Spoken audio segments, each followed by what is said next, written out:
கர்த்தருடைய பரிசுத்த நாமத்திற்கு ஸ்தோத்திரம். இன்றைக்கு நம்ம யாக்கோபு 1வது அதிகாரம் 21வது வசனத்தை தியானிக்க இருக்கிறோம். யாக்கோபு 1:21. ஜெபத்தோடு இந்த செய்திக்குள்ளே கடன் சொல்லுவோம். சீற்றினில் என்னை தூக்கி எடுத்தே மாற்றி வெல்லாம் போதே தாக்கினாரே. சீற்றினில் என்னை தூக்கி எடுத்தே மாற்றி வெல்லாம் போதே தாக்கினாரே. கல்லானயன் வெல்லாம் ஒருக்கிய கல்வாரியை கண்டு நன்றியுடன் பாட வந்தேன். கல்லானயன் வெல்லாம் ஒருக்கிய கல்வாரியை கண்டு நன்றியுடன் பாட வந்தேன். ஆனந்தமாய் என்பக்கானான் எகிடுவேன், தூய பிதாவின் முகம் தரிசிப்பேன். ஆனந்தமாய் வாலிப நாளில் இயேசுவை கண்டேன், வாஞ்சையுடன் என்னை தேடி வந்தார். வாலிப நாளில் இயேசுவை கண்டேன், வாஞ்சையுடன் என்னை தேடி வந்தார். எதற்குமே உதவா என்னையும் கண்டெடுத்தார். இயேசுவின் அன்பை நான் என் சொல்லுவேன். எதற்குமே உதவா என்னையும் கண்டெடுத்தார். இயேசுவின் அன்பை நான் என் சொல்லுவேன். ஆனந்தமாய் கர்த்தரின் சித்தம் செய்திட நித்தம் தத்தம் செய்து என்னை அர்ப்பணித்தேன். கர்த்தரின் சித்தம் செய்திட நித்தம் தத்தம் செய்து என்னை அர்ப்பணித்தேன். இயேசுவல்லால் ஆசை இப்புவினில் வேறே இல்லை, என்றும் எனக்கு அவர் ஆதரவே. இயேசுவல்லால் ஆசை இப்புவினில் வேறே இல்லை, என்றும் எனக்கு அவர் ஆதரவே. ஆனந்தமாய் உம்மை பின்பற்றி ஊழியம் செய்து உம் பாதம் சேர்ந்திட வாஞ்சிக்கிறேன். உம்மை பின்பற்றி ஊழியம் செய்து உம் பாதம் சேர்ந்திட வாஞ்சிக்கிறேன். தாரும் தேவா ஏழைக்கு மாறா உம் கிருபை, கண் பாரும் என்றும் நான் உம் அடிமை. தாரும் தேவா ஏழைக்கு மாறா உம் கிருபை, கண் பாரும் என்றும் நான் உம் அடிமை. ஆனந்தமாய் கர்த்தரின் சித்தம் செய்திட நித்தம் தத்தம் செய்தே என்னை அர்ப்பணித்தேன். இயேசுவல்லால் ஆசை இப்புவினில் வேறே இல்லை, என்றும் எனக்கு அவர் ஆதரவே. இயேசுவின் நாமத்தினாலே ஜெபங்கள் பிதாவே. ஆமென், ஆமென், ஆமென். கர்த்தருடைய பரிசுத்த நாமத்திற்கு ஸ்தோத்திரம். இன்னைக்கு நம்ம யாக்கோபு 1வது அதிகாரம் 21வது வசனத்தை தியானிக்க இருக்கிறோம். இப்ப ஒரு ஆகையால் அப்படிங்கிற ஒரு வார்த்தை. ஆகையால் என்ன சொல்லுது அப்படின்னு கேட்டீங்கன்னா, முந்தின வசனத்தை கனெக்ட் பண்ணுது. கோபம். இப்ப யாக்கோபு நம்முடைய ஆண்டவராகிய இயேசு கிறிஸ்துவின் சகோதரன். ஒரு உதாரணமாக ஒரு காரியத்தை முன் வைத்து சொல்லுகிறார். ஓமை அப்படின்னு சொல்லுவாங்க. இது என்னன்னா, ஒரு தோட்டத்தை காட்டுறாரு. அந்த தோட்டத்துல ஒன்ன ஒழிக்கணும், ஒன்ன நாட்டணும். ஒரு தோட்டம் இருக்கு. அந்த தோட்டத்துல பாத்தீங்கன்னா எல்லாமே மழை எல்லாம் பெஞ்சி எல்லாமே முள் புதர் எல்லாமே இருக்குது. அப்ப டைரக்டா நீங்க என்ன செய்ய முடியாது, விதைக்க முடியாது. எல்லாத்தையும் என்ன செய்யணும், ரிமூவ் பண்ணணும். அழிச்சு ஒரு டிராக்டர் வச்சு உழுது அப்படித்தான் செய்யணும். இதை ஒரு ஊமையாக சொல்றாரு. இந்த ஊமையை ரொம்ப அருமையாக சொல்றது யாருன்னா பவுல் ஒரு நல்ல ஒரு ஸ்போர்ட்ஸ் பிளேயர். ஏன் ஸ்போர்ட்ஸ் பிளேயர் அப்படின்னு கேட்டீங்கன்னா, அந்த கிரீடத்தை நம்ம பெற்றுக்கொள்ளணுங்கிறதுக்காண்டி அத ஒரு அருமையான ஒரு ஊமையாக சொல்றாரு. ஓடுகிற யாவரும் ஒரு ஆளுக்கு தான் பிரைஸ் கிடைக்கும். எத்தனை கிடைக்கும்? ஒரு ஆள் தான் கிடைக்கும், எல்லாத்துக்கும் கிடைக்காது. ஆனா நமக்கு அப்படி கிடையாது. நமக்கு ஓடி முடிக்கிற எல்லாத்துக்கும் நான் பிரைஸ் கிடைக்கும் அப்படின்னு சொல்லி நம்முடைய ஓட்டத்தை கிரீடத்தை பெற்றுக்கொள்ளத்தக்கதாக ஓடுங்கள்னு சொல்லி நம்முடைய கிறிஸ்தவ வாழ்க்கைய ஒரு ஓட்டத்துக்கு வச்சு சொல்லுவார். இன்னொன்னு சொல்லுவார், இந்த சபை இஸ்ரேலர்களையும் நம்ம இணைக்கிற ஒரு காரியத்தை, ஒரு அக்ரிகல்ச்சர், அதாவது ஒரு ஒட்டு மாமரம் அங்கிற ஒரு கான்செப்ட சொல்லுவார். இது எல்லாருக்கும் புரியாது. யாருக்கு நல்லா புரியும்னா, இந்த அக்ரிகல்ச்சர் படிச்சவங்களுக்கு தான் நல்லா புரியும். சபை புறஜாதியார் சபையும் ரோமர் 11வது அதிகாரத்தில் இருக்கு. மிக அழகாக ஓமையாக சொல்றார். எல்லாரையும் தூக்கி சாப்பிட்றாப்புல நம்முடைய ஆண்டவராகிய இயேசு கிறிஸ்து சொல்லுவார், ஒரு மனிதன் விதை விதைக்க புறப்பட்டான், டைம் முடிஞ்சிச்சு. ஏன் அதை சொல்ற அப்படின்னு கேட்டீங்கன்னா, விதை விதைக்கிறது அவங்க எல்லாருக்கும் தெரியும். இஸ்ரேல் மக்கள் விவசாய நாடு, விதை விதைக்கிறது எல்லாருக்கும் தெரியும். அதனால சாத்தான் எப்படி சத்ரு விதை விதைக்கிறான், அந்த விதை எப்படி கலையும் சேர்ந்து வளருது, அந்த கலையை புறக்கிறதுக்கு ரெடியா வர்றாங்க. அந்த விட்டு வளரட்டும் வளரட்டும் வளரட்டும், ஜட்ஜ்மெண்ட் அன்னைக்கு ஆண்டவர் பார்த்துக்கிடுவார் அப்படின்னு சொல்லி சொல்றாரு. எல்லாமே ஒரு ஓமைகள். ஓமைகள் எதுக்காக சொல்லப்படுதுன்னா, நம்ம அதை புரிந்து கொள்ளன்றதுக்கு. நான் வழக்கமா ஒரு கதை சொல்லுவேன், குரங்க கதை, இந்த மாதிரி கதைகள் சொல்லுவேன். இந்த கதையை கேட்கறது எதற்காக என்னன்னா, இந்த கதை நமக்கு ஒரு பாடமாக இருக்கும் அப்படின்னு சொல்லிட்டு. சரி, இப்ப இந்த வசனம் வசனத்தை வாசிக்கிறவங்களுக்கு, ஆகையால் நீங்கள் எல்லாவித அழுக்கு கொடிய துர்க்குணத்தை ஒழித்துவிட்டு, கொடிய துர்க்குணங்கிற ஒரு விதை, அப்படி ஒரு மோசமான காரியம் உள்ள இருக்கு. அது என்ன சொல்லும் அப்படின்னு கேட்டீங்கன்னா, மன்னிக்காத, முறை அவனை பார்த்து திட்டு, வெளியில உள்ளே திட்டு, பிரைசல் சொன்னா இங்கிட்டு கூடி போயிரு அப்படின்னு சொல்லி அதன் செய்யும், சொல்லிக்கிட்டே இருக்கும். அதை நம்ம என்ன செய்யணும், புடுங்கி வெளியே போடணும். அதான் எல்லாவித அழுக்கு ஒரு தோட்டத்துல இருந்தா எப்படி இருக்கும், நாத்தம் புடுங்கி தருகிறோம். சரி, ஒரு கதையை நான் உங்களுக்கு சொல்ல இருக்கு. இது சாம் ஜெபத்ரே பல முறை சொல்லியிருக்காரு. அவரை மாதிரி எனக்கு சொல்ல தெரியாது, இருந்தாலும் என்னால முடிஞ்ச அளவுக்கு அந்த தோட்டத்தை குறித்து ஒரு செய்தி கிடையாது. ஒரு ராஜா, அந்த ராஜாக்கு ஒரு பெரிய ஏகப்பட்ட தோட்டங்கள் இருந்துச்சு. ஒரு பர்டிகுலர் தோட்டத்தை ஒரு ஆளுக்கு கொடுத்துருக்காரு. நீங்க பாரு, நீட்டா இருக்கணும், இதுக்குள்ள ஒரு பெரிய பண்ணை இருக்குது, இந்த பண்ணையில இருக்கிற கழிவெல்லாம் பர்ஃபெக்டா இருக்கணும், அழுக்கு சேரக்கூடாது. நான் திடீர்னு வருவேன், வரும்போது அழுக்கு கிழக்கு இருந்துச்சு, நீ தொலைச்சே போட்டேன்னு சொல்லி, ராஜா அப்படிலாம் நான் செய்வேன்னா, என்னை மாதிரி சுத்தக்காரன உலகத்திலே பார்க்க முடியாது அப்படின்னு ஒரு கதை விட்டான். பார்த்தா அந்த மாட்டு சாணத்தை எல்லாத்தையும் ஒரு இடத்துல போட்டு சேர்த்து வச்சிருக்கான். ஏன்னா அவனுக்கு உரமா மாத்தணுமா. ஆனா ராஜா சொல்லிருக்காரு, வச்சனா பாத்துக்கோ அப்படின்ட்டு இருக்காரு. இப்ப மது ஒரு மலை மாதிரி குமிஞ்சு கிடக்கு, நாத்தம் அடிக்குது, அங்கிருந்து கெட்ட வாடி அடிக்குது. இது இருந்தப்ப இவனால என்ன செய்யணும்னு அவன் என்ன நினைச்சான், எனக்கு நானா திங்க போறேன், மனுஷன் திங்க முடியும், அதை நான்லாம் திங்கிறது கிடையாது, இது செடிகளுக்கு போறக்கா உரத்தை வச்சிருக்கேன் சொல்றாங்க. இல்ல ராஜா சொன்னார், ராஜா சொல்லத்தான் செய்வாரு, அவர் வருவாரா அப்படின்னு அவனுக்கு ஒரு சந்தேகம் வந்துருச்சு. திடீர்னு ஒரு நாள் ஒரு நியூஸ் வருது, நாளைக்கு காலையில ஒரு 3 மணி நேரம் தான் டைம் இருக்கு, ராஜா உன் தோட்டத்தை பார்க்க வருகிறார், அழுக்கிறதா உன் தலை வயிறும் பார்த்துக்கோ அப்படின்ட்டு. இவனுக்கு ஒரே ஷாக் ஆயிடுச்சு. என்னையா பண்றது, ராஜா வரப்போறாராமே, இதை பத்தி அல்லானா மாசக்கணக்கில் ஆனாலும் செய்யாது, அல்ல முடியாது அப்படின்ட்டு. அப்ப அவனுக்கு ஒரு ஐடியா தோணுச்சு. பக்கத்துல ஒரு நதி போயிட்டு, அது வேற ஒரு இடத்துக்கு போயிட்டு இருக்கு. இவன் நினைச்சான் ஐடியா வந்துருச்சுன்ட்டு நேரா போய் ஒரு மப்பட்டி எடுத்துட்டு அப்படியே தோண்டி தோண்டி தோண்டி தோண்டி தோண்டி அந்த டைரக்ஷனை மாத்தி இந்த சாணம் இருக்கு பாத்தீங்களா, அந்த இடத்துக்கிட்ட திறந்து விட்டுட்டான். அது தும்மு தும்மு தும்மு தும்மு தும்பு ஃபுல் ஃபோர்ஸ்ல வந்து அங்க இருக்கிற அந்த சகதி, அங்க இருக்கிற மாட்டி சாணம், நாத்தம், அங்க இருக்கிற புழுகள் எங்க போச்சுன்னு எல்லாம் அடிச்சு கொண்டு போயிடுச்சு. பார்த்தா நீட் ஆக்கிடுச்சு. அப்புறமாட்டி அதை கரெக்ட் பண்ணிட்டாரு. ராஜா வந்து பாக்குறாரு, அழகுன்னா அழகு, அழகு அப்படி ஒரு அழகு. இது பரிசுத்த ஆவியானவர் தான் நம்ம நதியாக பார்க்கிறோம். அவர் உள்ள வந்து இங்க நம்ம பார்க்கிற எல்லாவித அழுக்கு கொடிய துர்க்குணத்தையும் ஒழித்து விட்டு, ஒழிக்காம முடியாது. சரி, இப்ப ஒரு நபர் அவங்களுக்கு நான் பைபிள்ல இருந்து காட்ட போறேன். இந்த ஃபுல்லா இப்ப நம்ம பார்க்கற பார்த்தீங்கன்னா அத்தனை அந்த ஆளுக்குள்ள இருந்துச்சு. வாசிப்போமா?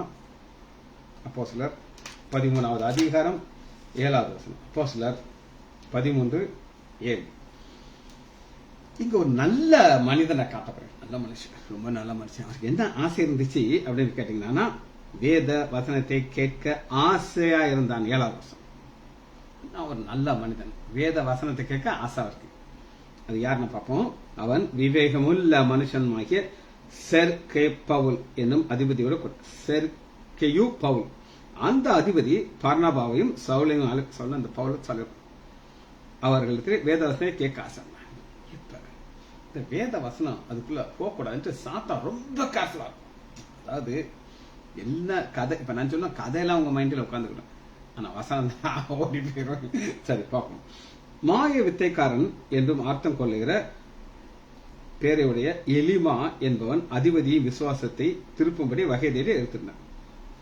சாத்தா என்ன செய்வான்னா, நீங்க எப்ப ஆண்டோடைய வசனத்தை விதைக்கிறீங்களோ ஒரு ஆள் அனுப்பிடும். இவன் விதைக்கிறவனை அடிக்கிறவன்டான். அப்பொழுது பவுல் என சொல்லப்பட்ட சவுல் பரிசுத்தாவினால் நிறைந்தவராய் அவனை உற்று பார்த்து அப்படி உள்ள பாக்குறாரு, பாக்குறாரு. உள்ள பார்த்தா அத்தனை அழுக்கையும் பவுலால கண்டுபிடிக்கும். ஏன்னா ஆவியான வெளிச்சம் போட்டு காட்டுகிறாரு. எப்பா இவனுக்குள்ள என்னெல்லாம் இருக்கு பாரு, துருக்கணும் என்னெல்லாம் இருக்குன்னு சொல்லி பாருங்க. எல்லா கபடும், இந்த கபடு அப்படின்னா என்ன அர்த்தம்னா, அதாவது தான் ரட்சிக்கப்படுறதுக்கு அவனுக்கு ஆசை இருக்காது. ஆனா ஒரு அதிபதி, ஒரு ஆள் பவுல் சொல்லுற வேத வசனத்தை கேட்க ஆசையா இருக்காரா, கூட மாட்டான். அதான் கபடு. எல்லா பொல்லாங்கும் எல்லாம்னா இல்லாத ஒண்ணுமே கிடையாதா. இதுதான் ஒரு கிளாசிக்கலான ஒரு கார்டன்.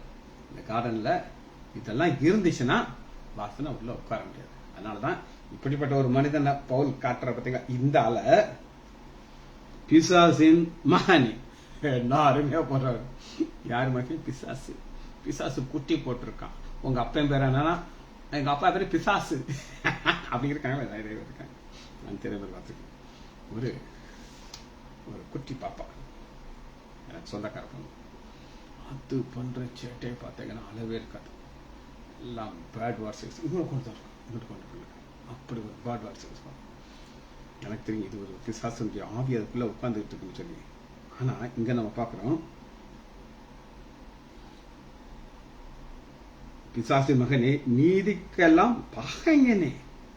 அப்ப அந்த இருதயத்துக்குள்ள நீதி யாராவது ஒருத்தங்க பேசிக்கிட்டா அது கோவம். பகைஞன். நம்முடைய நீதி தேவ நீதி. இந்த தேவ நீதி இருக்கலாம், நல்லா பரலோகத்துக்கு போக முடியுது.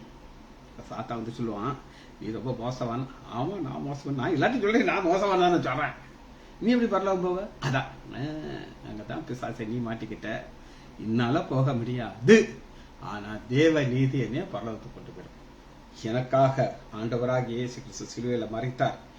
எனக்காக தன்னுடைய கடைசி சொட்டு ரத்தத்தை சிந்தினார். அந்த ரத்தத்திற்கு என்ன வல்ல இருக்கா? என்னுடைய பாவத்தை நீக்கிற வல்லமை இருக்கு. என் பாவத்தை நீக்கி என்னை பரிசுத்தமாக்கி என்னை பரலோகத்தை கொண்டு வச்சார். அதான் நீதி. அதுக்காக பகை. அதனாலதான் எப்போ நீங்க பேசினாலும் அவன் உங்களை குற்ற உணர்ச்சி உண்டாக்குவான். அந்த குற்ற உணர்ச்சி உண்டாக்கி நீ பரலோகம் போக முடியாது, நீ பரலோகம் போக முடியாது சொல்லிட்டு நீதிக்கு எல்லாத்துக்கும் பகைஞனே.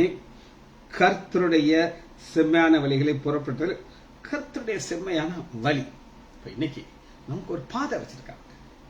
அந்த பாதை நம்மளை பரலோகத்துல கொண்டு போய் சேர்த்துரும். நம்ம ஒரு ஓட்டத்துல ஓடிட்டு இருக்கோம். வலதுபுறம் இடதுபுறம் நம்ம பார்க்க கூடாது.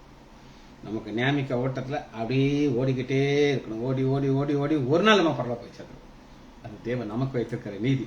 அதனாலதான் அப்போஸ்தலர் 13வது அதிகாரம் 10வது வசனம், கர்த்தருடைய செம்மையான வழிபடு. அந்த கர்த்தருடைய செம்மையான வழி அப்படிங்கிற வழியில நம்ம போகும்போது நம்மளை டிஸ்கரேஜ் பண்றது, எப்படியெல்லாம் நம்மளை குற்றப்படுத்த முடியுமா, நீ என்னையா செய்தி சொல்ற, எவ்வளவு மோசமா சொல்ற, உன்னையெல்லாம் யாராவது கேட்பாங்க, திட்டி திட்டி திட்டி இருக்கணும். ஆனா அடுத்து பாருங்க 11, இதோ இப்பொழுது கர்த்தருடைய கை உண்மையிலே வந்திருக்குது. இந்த கை சிச்சிக்கிற கை, எனக்கு சிச்சிக்கிற கை, நீ குருடாயிருவான்னு சொல்லி பவுல் சொல்லுகிறாரு. உடனே நினைச்சுதான் கீழே விழுகிறான். அப்பொழுது அதிபதி 12 ரோமர் 8:28 அன்றையும் தேவனுடைய தீர்மானத்தின்படி அழைக்கப்பட்டவர்களாய் தேவனத்தில் அன்பும் சகலமும் நன்மையை செய்யணும். அப்ப இதை பார்த்துக்கிட்டு இருக்கிற அதிபதிக்கு ஆச்சரியம் தாங்க முடியல.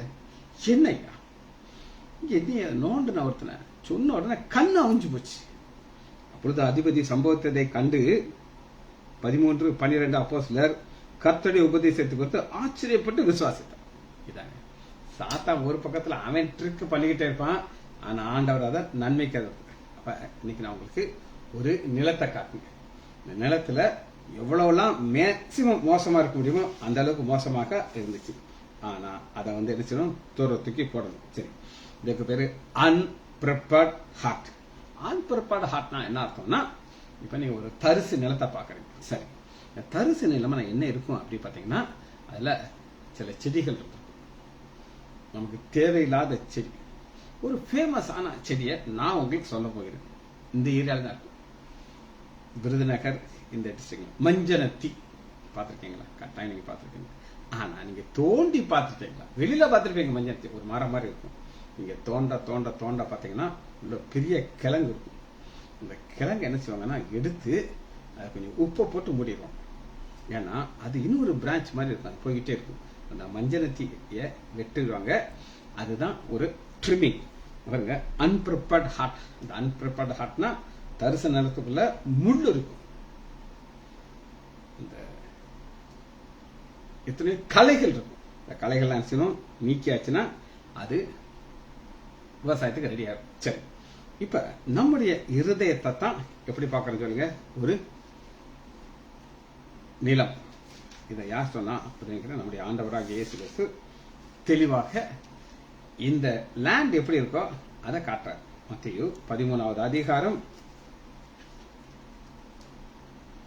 முதல் வசனம். இயேசு அன்றைய தினமே வீட்டில இருந்து புறப்பட்டு போய் இப்ப நேரா வீட்டுல இருந்து போறாரு. இப்ப ரேரா தான் வீட்டுல இருந்து நேரம் வருவார். ஏன்னா ஒரு ஊழியத்தை அடுத்த ஊழியத்தை பெற்று இருப்பார். கடலோரத்தில் நடந்தார். திரளான ஜனங்கள் அவரிடத்தில் கூடி வரினாலே அவர் படகில் ஏறி உட்கார்ந்தார். எல்லாரும் நினைச்சாங்க. அவர் அநேக விஷயங்களை ஊமைகளாக சொல்லுகிறார். கேளுங்கள், விதைக்கிறவன் ஒருவன் விதைக்க புறப்பட்டான். இது ஆண்டோடைய ஒரு டெக்னிக். விதைக்கிறவன் அப்படின்ட்டார். அந்த விதைக்கிறதுல என்ன வருதுன்னா விதை வருது. இப்ப லேண்ட் எது அப்படின்னு கேட்டீங்கன்னா நம்முடைய இருதயம் தான் என்னது? லேண்ட். சரி, இப்ப பாருங்க,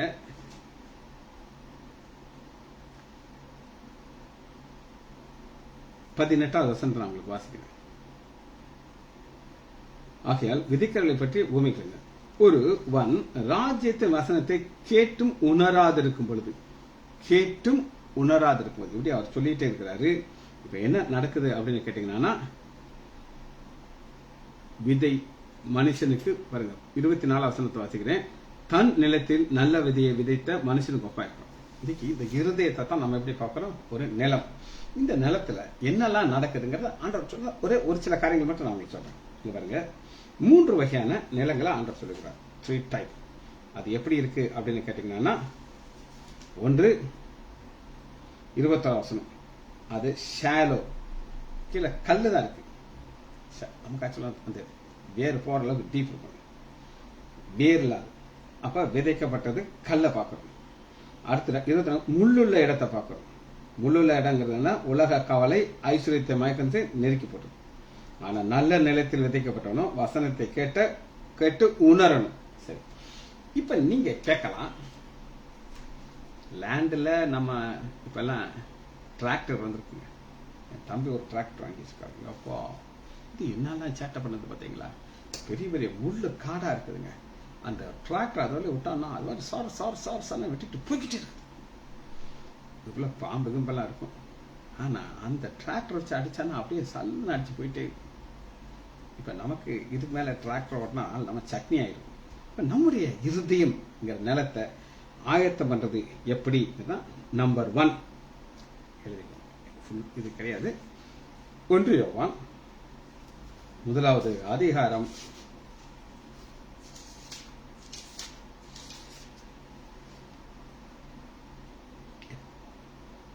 8வது வசனம்.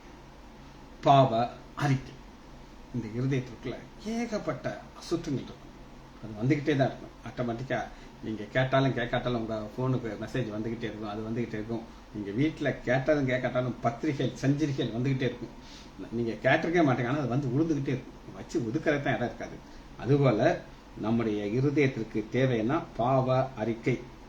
நம்முடைய பாவங்களை நாம் அறிக்கையிட்டால் பாவங்களை நமக்கு மன்னித்து எல்லா அனைத்தும் நம்மை சுத்திகரிக்கிறது. அப்ப இந்த இருதயம்ங்கிற நிலத்தை சுத்திகரிக்கிறதுக்கு நம்பர் 1 என்னன்னா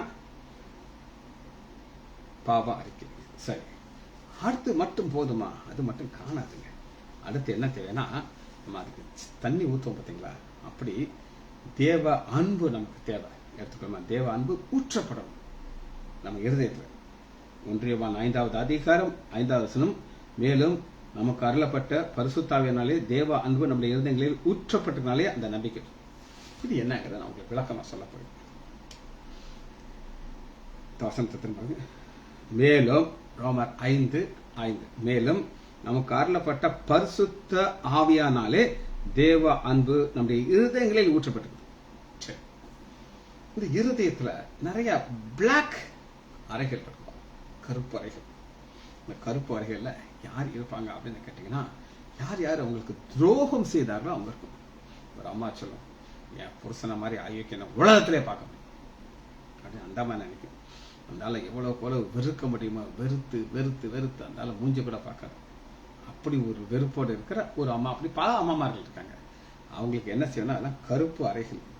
இது அந்த கருப்பு அறைகள் மாறணும்னா நம்ம தேவ அன்பைக்காக ஆவியான நினைச்சுவேன்னா அப்படியே தேவ அன்பை நம்முடைய இருதயத்தில் ஊற்றுவார். ஊற்றும் பொழுது என்ன நடக்கும் அப்படிங்கிறது நான் உங்களுக்கு சொல்றேன். இப்ப தேவ அன்பு நம்ம இருதயத்தில் ஊற்றப்பட்டுச்சு அப்படின்னீங்கன்னா எப்படி உங்களுக்கு தெரியும்னா, உங்க வாழ்க்கையில சந்தோஷம் வந்து யாரை பார்த்தாலும் நீங்க சிரிப்பீங்க. பிரதர் எப்படி இருக்கீங்க, பிரதர் ஹாப்பியா இருக்கீங்களா, சந்தோஷமா இருக்கீங்களா அப்படி நம்ம கேட்போம். யார் யாரெல்லாம் நீங்க மன்னிக்க முடியாதுன்னு நினைச்சீங்களோ அவங்கள்ட்டெல்லாம் நீங்க போய் மன்னிச்சு பேசுவோம். இது தேவ அன்பு ஊற்றப்பட்டுச்சுங்கிறது உங்களுக்கு தெரியும்.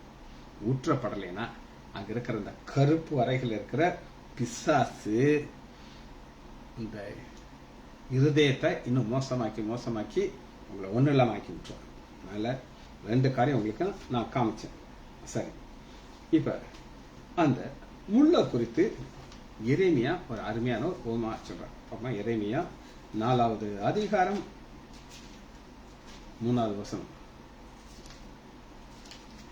எரேமியா 4:3. யூதா மனுஷரோடும் எருசலேமில் உள்ள கர்த்தர் சொல்கிறது என்றால், நீங்கள் முள்ளுள்ள இடங்களில் விதையாடுங்கள், முள்ளுள்ள இடங்களில் விதையாதிருங்கள், உங்கள் தரிசு நிலத்தை பண்படுத்து. சரி, இது யாருக்கு புரியணும்? நம்ம ஊர்ல இருக்க எல்லாருக்கும் தெரியும். விவசாயம் தெரியாது, இஸ்ரேல் மக்களுக்கு தெரியும். ஏன்னா அவங்களுடைய அடிப்படையே விவசாயம் தான். இப்ப பாம்பேல அப்பார்ட்மெண்ட்டுக்கு ஒரு அண்ணன் வாழ்றாங்க.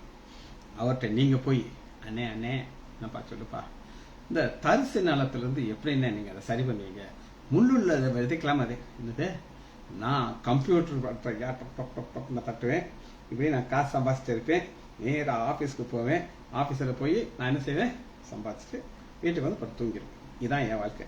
நீ என்ன விவசாயத்தை பற்றி பேசியிருக்க, அது கிராமத்துக்கு போய் தோட்டத்துக்கு அங்கே ஒரு தம்பி ஒருத்தர் இருப்பார், குட்டி பையன் கேட்பான், போய் பால் எங்க இருந்து வரும், அந்த பசுவை பார்த்துருக்கேன். வந்து பசுவா, ஐயா பாக்கெட்ல தான் என் பாலே வரும்.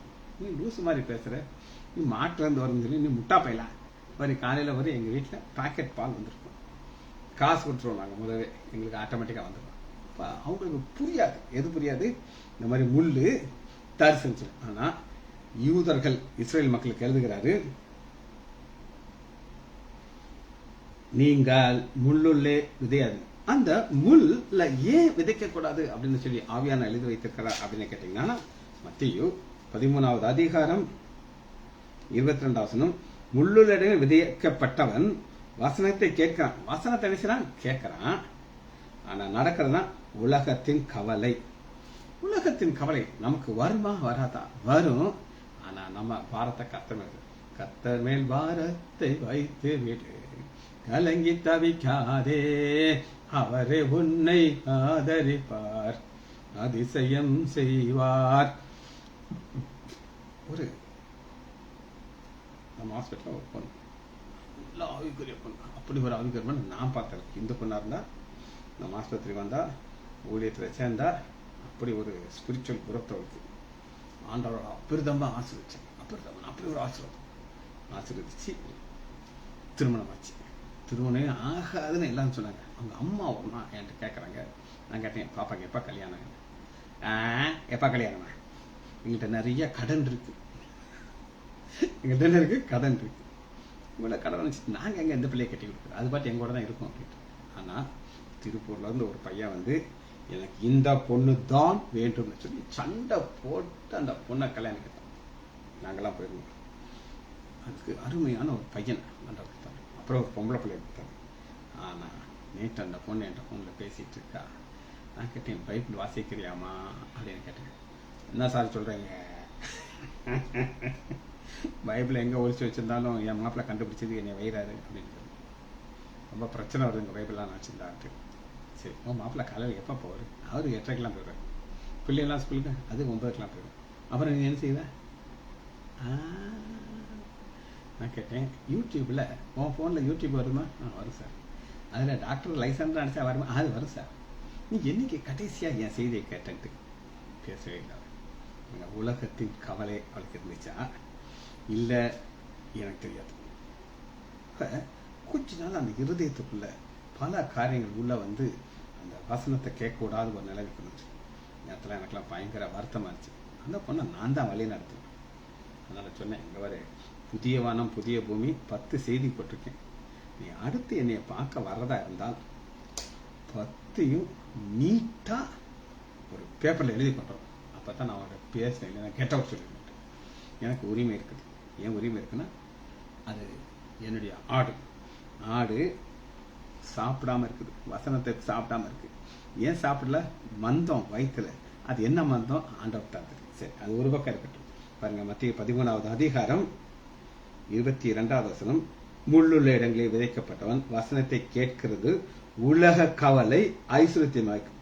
இந்த உலக கவலையும் ஐஸ்வர்யத்தை மயக்கும் வந்த உடனே ஒரு பிரயோஜனம். சரி, இது என்னுடைய பிரச்சனையா? ஏன் பிரச்சனை கிடையாது, சொல்றது மட்டும் ஏன் வேலை முடிஞ்சிச்சு. சரி, ஐஸ்வர்யத்தை மயக்கம் அப்படின்னா என்ன அப்படின்னு நம்ம பார்க்க போறோம். வாசிப்போமா? 2 தீமோத்தேயு 4வது அதிகாரம் 10வது வசனம். 2 தீமோத்தேயு 4:10. இப்ப பவுல் ஒரு நபரை சொல்லுகிறார். அது யார் அப்படின்னு கேட்டீங்கன்னா, தேமா.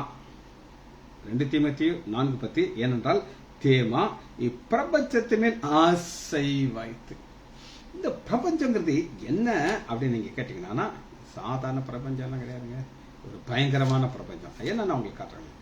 கலாத்தியர் 1வது அதிகாரம் 4வது வசனம். கலாத்தியர் 1:4. என்ன மாதிரி ஒரு இடம் கேட்டீங்கன்னா, அவர் நம்மை இப்பொழுது இருக்கிற பொல்லாத பிரபஞ்சத்துக்கு ஒரு பேர் பொல்லாத பிரபஞ்சம். ஏன் பொல்லாத பிரபஞ்சம்? விடுதலையாக்கும்படிக்கு நம்முடைய பிதாவாகிய தேவனுடைய சித்தத்தாலே நம்முடைய பாவங்களுக்கு ஒப்பு கொடுத்தார், நம்மளை விடுதலை ஆக்கிட்டார். ஆனா 2 தீமோத்தேயு 4வது அதிகாரம் 10 தேமா இப்பிரபஞ்சத்தில் ஆசை வைத்து என்னை விட்டு பிரிந்து. இந்த தேமா நல்லவனா மோசமானவனா அப்படின்னு கேட்டீங்கன்னா, ரொம்ப நல்லவன். எப்படி சொல்றீங்க அப்படின்னு கேட்டீங்கன்னா, பிலமோன் எடுத்துக்கோங்க. 24வது வசனம். என் உடை வேலைக்காரனாக்கிய மார்க்கு, அரிஸ்டோ, தேமா, லூக்கா உங்களுக்கு வாழ்த்துதல் சொல்றார். அந்த வாழ்த்துதல் சொல்ற அளவுக்கு அவரோட க்ளோஸ் ஆனார்.